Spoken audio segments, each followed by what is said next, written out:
On va tirer, j'ai la balle, t'as le fusil. Je te revois crier mon nom. Vous êtes dans I Am Caribbean, je suis marginal, voilà comment on fait.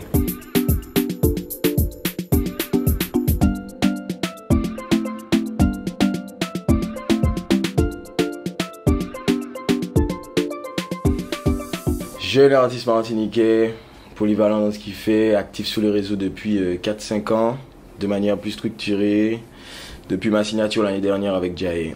Gimmick, elle est venue naturellement, en vrai je ne sais même pas d'où ça vient. Je crie la grosse de mon ami, je sais pas du tout où j'ai pris ça.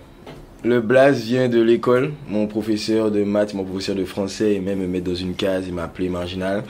J'avais pas forcément la définition du mot au moment où il m'appelait comme ça. Mais quand je cherche un blaze, je me suis rappelé de ça. J'ai voulu garder, j'ai trouvé que ça sonnait frère. C'est comme une évidence en vrai. Mon père chantait, faisait du slam, écrivait des poèmes. Mes frères aimaient faire des reprises de sons américains. On aimait faire ça à trois parce que j'ai des jumeaux de frères. Et j'écrivais déjà beaucoup de textes sans chanter. Donc j'avais déjà la facilité niveau écriture. Un jour j'ai écrit un texte, en essayant de le chanter, ça a glissé et j'ai plus jamais arrêté. J'ai été beaucoup bercé par votre scène guadeloupéenne en matière de rap, de Young Chang, de Kero, de Wiki G, de Jenon, je peux en citer plein de noms, mais j'ai été bercé par eux. Quand j'ai commencé la musique, j'avais que dans les oreilles, pas pour dénigrer mes Martiniquais, mais scène guadeloupéenne m'a grave bercé. J'ai jamais su dans quoi j'aurais pu me retrouver, dans quoi j'aurais pu être à l'aise. Je pense que même à l'heure actuelle, j'aurais été un peu perdu si j'avais pas la musique.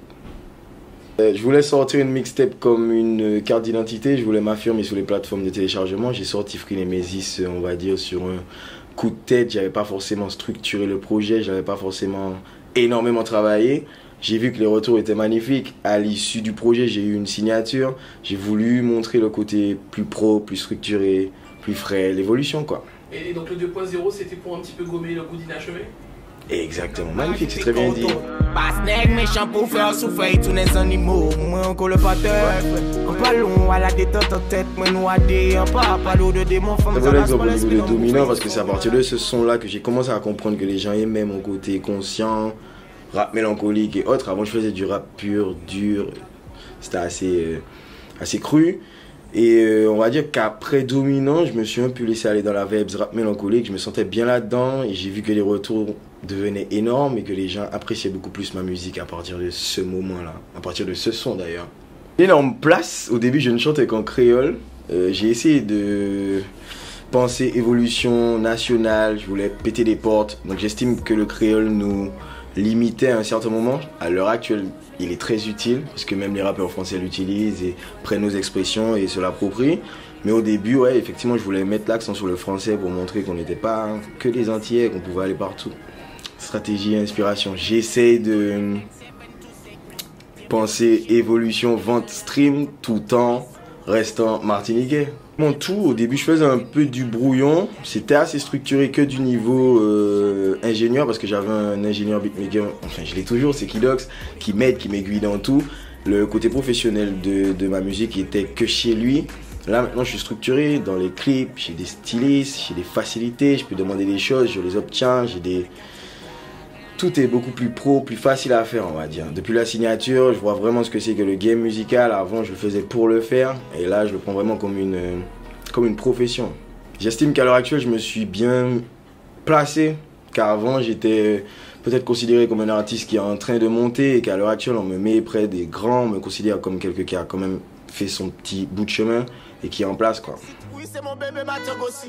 Oui, j'ai déjà cédé, je négocie pas. Je l'ai vu à la tête parler au grossiste. Au final, elle vit plus que moi, Arriba. Cry me a river.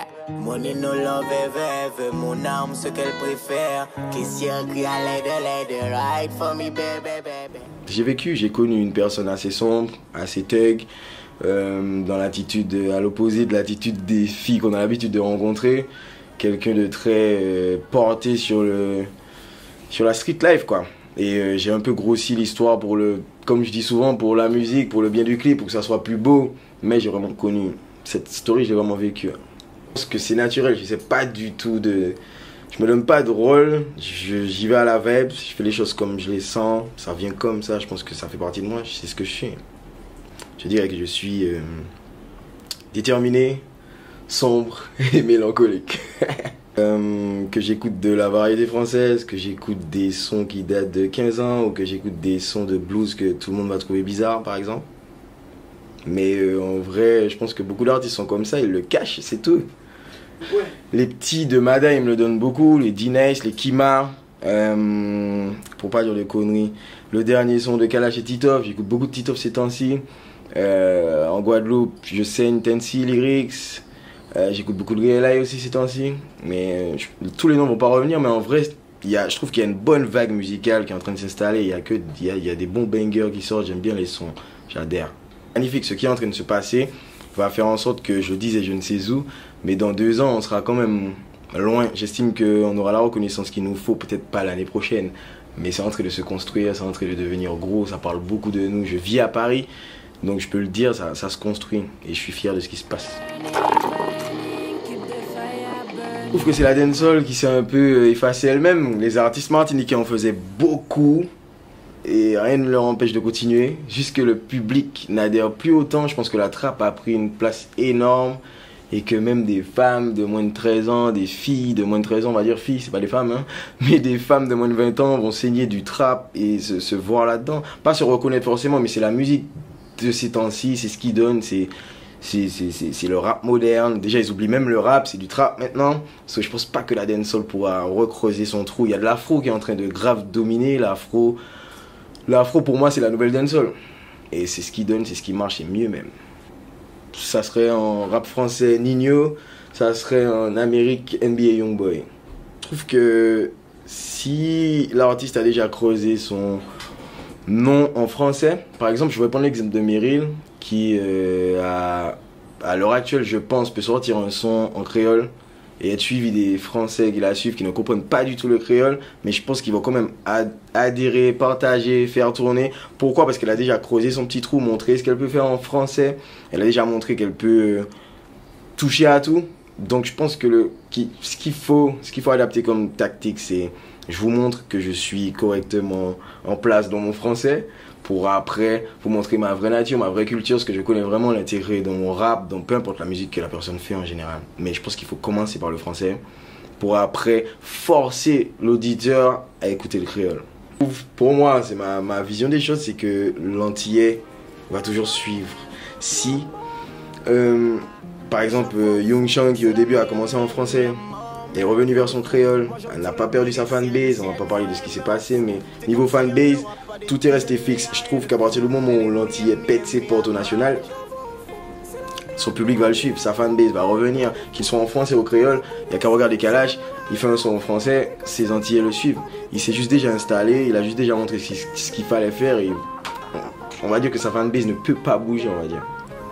Je trouve qu'il y a 10 ans, j'aurais dû être plus acharné, avoir plus envie, moins de timidité. Je pense que je serais déjà beaucoup plus loin à l'heure actuelle. Je suis carrément en train d'essayer de faire mieux que Frenemesis 1 et Frenemesis 2.0. J'essaie de créer un album. Je sais pas, je suis en construction d'album. Je le dois au label, donc je fais tout pour que les choses soient agréablement structurées et bien faites. Donc je m'inspire d'ici, par exemple, je vais travailler ici avec Young Spliff. Je vais aller travailler en Martinique, je vais retourner travailler en France. Je vais essayer de construire et de faire quelque chose de beaucoup plus gros. Bébé, si tu tombes, je tombe aussi. C'est mon homme, si ton son coule le mien.